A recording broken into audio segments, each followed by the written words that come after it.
আজকে আমরা ইসলামের ইতিহাসের এমন একজন অসাধারণ ব্যক্তির গল্প শুনব যার জীবনটা ছিল অবিশ্বাস্য সম্পদ আর অটল বিশ্বাসের এক দারুণ মেলবন্ধন। চলুন আব্দুর রহমান ইবনু আওফের সেই গল্পটা বিস্তারিতভাবে জানা যাক। আচ্ছা, যদি বলি আজকের দিনের হিসাবে তার মোট সম্পদের পরিমাণ $1 ট্রিলিয়ন ছাড়িয়ে যেতে পারে। হ্যাঁ, ঠিকই শুনছেন। সংখ্যা যা এতটাই অবিশ্বাস্য যে এটাই আমাদের আজকের আলোচনার মূল বিষয়। তার সম্পদ ঠিক কী পরিমাণ ছিল সেটা বোঝানোর জন্য একটা ঘটনাই যথেষ্ট।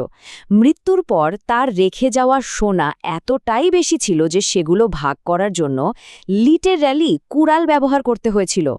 এখন প্রশ্নটা হলো, কিভাবে একজন মানুষ এত বিপুল সম্পদের মালিক হলেন? তো চলুন প্রথমে তার সম্পদের পরিমাণটা একটু বোঝার চেষ্টা করি। তিনি ঠিক কতটা ধনী ছিলেন? উত্তরটা হয়তো আমাদের কল্পনারও বাইরে। শুধু একটা উদাহরণ দিই। তার রেখে যাওয়া সম্পদের মধ্যে ছিল ২৬ লক্ষ সোনার মুদ্রা। আজকের দিনে এর দাম কত হতে পারে জানেন?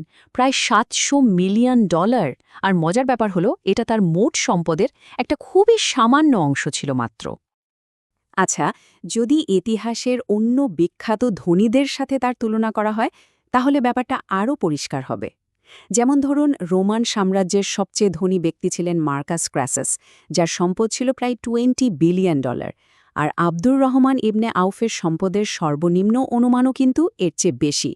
এমনকি আজকের দিনের প্রিন্স ওয়ালিদ বিন তালালের চেয়েও তিনি অনেক অনেক বেশি ধনী ছিলেন। কিন্তু এই যে এত সাফল্য, এর পেছনের গল্পটা কিন্তু ত্যাগের। এমন একটা সিদ্ধান্ত যা তার জীবনকে এক কথায় পুরোপুরি বদলে দিয়েছিল। চলুন সেই গল্পটাই এবার শোনা যাক। ইসলাম গ্রহণের আগে মক্কায় তার কী অবস্থা ছিল সেটা একটু জানা দরকার। তিনি শুধু এক ধনী ব্যবসায়ীর ছেলেই ছিলেন না, রীতিমতো একটা বিশাল ব্যবসা সাম্রাজ্যের মালিক ছিলেন তিনি। তার প্রভাব এতটাই বেশি ছিল যে যখন খবর রটল তিনি মক্কা ছেড়ে চলে যাবেন, তখন সেখানকার অর্থনীতি প্রায় ভেঙে পড়ার মতো অবস্থা হয়েছিল। তো মক্কার নেতারা তাকে একটা কঠিন শর্তের মুখে ফেলে দিল। তাকে বলা হলো, হয় মক্কায় থেকে যাও আর তোমার সব সম্পদ, ব্যবসা, সম্মান ধরে রাখো, না হলে যদি মদিনায় যেতে চাও তবে সব কিছু এখানেই ফেলে রেখে যেতে হবে। মানে হয় সব, না হয় কিচ্ছু না। আর তিনি কি বেছে নিলেন? তিনি বেছে নিলেন বিশ্বাসকে। এক মুহূর্ত ভাবেননি। নিজের হাতে গড়া সব সম্পদ পেছনে ফেলে একদম খালি হাতে একজন সাধারণ শরণার্থীর মতো মদিনার দিকে রওনা হলেন। আর এখান থেকেই তার গল্পের সবচেয়ে অবিশ্বাস্য পর্বটা শুরু হয়। কিভাবে তিনি আবার শূন্য থেকে একটা সাম্রাজ্য গড়ে তুললেন। তার মূল মন্ত্র ছিল একটাই, আমাকে শুধু বাজারের রাস্তাটা দেখিয়ে দিন। মদিনায় যাওয়ার পর তার আনসার ভাই সাদ ইবনে রাবি তাকে ভালোবেসে নিজের অর্ধেক সম্পত্তি দিয়ে দিতে চেয়েছিলেন। চিন্তা করুন, অর্ধেক। কিন্তু তার আত্মবিশ্বাসী উত্তর ছিল এটাই, তার দরকার ছিল শুধু একটা সুযোগের, কোনো সাহায্যের নয়। কিন্তু হাতে তো কোনো টাকা ছিল না, ব্যবসা করবেন কিভাবে?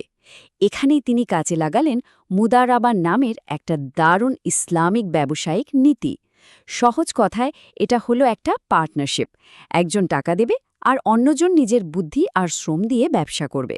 লাভ হলে দুজন ভাগ করে নেবে। তার সাফল্যের পেছনের কৌশলগুলো কিন্তু অসাধারণ ছিল। দেখুন তিনি কি করেছিলেন। প্রথমে বাজারটা ভালো করে বুঝলেন, এরপর মুদারাবার মাধ্যমে ঘি, মাখন আর খেজুর নিয়ে ব্যবসা শুরু করলেন। কিন্তু তিনি শুধু কাঁচামাল বেচতেন না, সেটা দিয়ে হাইস নামের একটা নতুন মিষ্টি বানিয়ে বিক্রি করা শুরু করলেন। এতে লাভ এক লাফে দ্বিগুণ হয়ে গেল। এরপর ধীরে ধীরে ঘোড়া, জিন, এমনকি পারফিউমের ব্যবসাও শুরু করলেন, আর সব কিছুর মূলে রাখলেন সততাকে। তার ব্যবসার মূল শক্তিটাই ছিল তার সততা। ভাবুন তো, সেই সময়ে বাজারে সবাই যখন ধোঁকাবাজি আর চড়া সুদের কারবার করত, তখন তিনি এলেন সততা আর স্বচ্ছতা নিয়ে। স্বাভাবিকভাবেই মানুষ তার উপরই ভরসা করতে শুরু করল, আর এটাই ছিল তার সাফল্যের মূল চাবিকাঠি। কিন্তু তার পরিচয় কি শুধু একজন সফল ব্যবসায়ী? একদমই না। তার আসল উত্তরাধিকার ছিল তার চরিত্র, যা সম্পদের চেয়ে অনেক অনেক বেশি মূল্যবান ছিল। তিনি শুধু ব্যবসাই করেননি, তিনি ছিলেন একজন বীর যোদ্ধা। নবীর পাশে থেকে প্রত্যেকটা যুদ্ধে লড়েছেন। উহুদের যুদ্ধে নবীকে বাঁচাতে গিয়ে নিজের শরীরে ২১টা তলোয়ারের আঘাত নিয়েছিলেন। আবার যখন তাবুক যুদ্ধের জন্য অর্থের প্রয়োজন হল তখন তিনি তার মোট সম্পদের অর্ধেক দান করে দিলেন। ভাবা যায়? তার সম্মান আর মর্যাদা এতটাই বেশি ছিল যে একবার যখন খালিদ বিন ওয়ালিদের সাথে তার সামান্য মতবিরোধ হয় তখন নবী মোহাম্মদ সাল্লাল্লাহু আলাইহি ওয়াসাল্লাম নিজেই তার পক্ষ নিয়েছিলেন। এই কথাটা থেকেই বোঝা যায় ইসলামের শুরুর দিকের সঙ্গীদের মর্যাদা কতটা উঁচুতে ছিল। আর এটা তো এক কথায় অবিশ্বাস্য।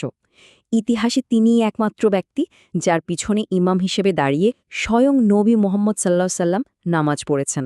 এর চেয়ে বড় সম্মান আর কি হতে পারে?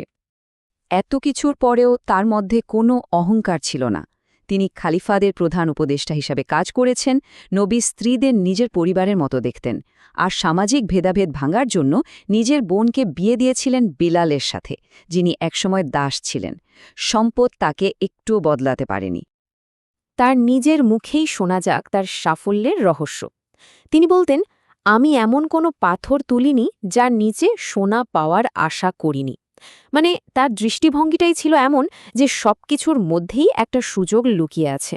এই ইতিবাচক মানসিকতাই তাকে বারবার শিখরে নিয়ে গেছে। আব্দুর রহমান ইবন আউফের এই পুরো জীবন কাহিনী আমাদের একটা বড় প্রশ্নের সামনে দাঁড় করিয়ে দেয়। একটা সফল জীবনের আসল মাপকাঠি আসলে কি? শুধুই কি টাকা পয়সা, নাকি বিশ্বাস, ত্যাগ আর মানুষের জন্য কিছু করার মধ্যেই আসল সাফল্য লুকিয়ে থাকে? এই প্রশ্নটা আমাদের সবার ভাবার জন্য রইল।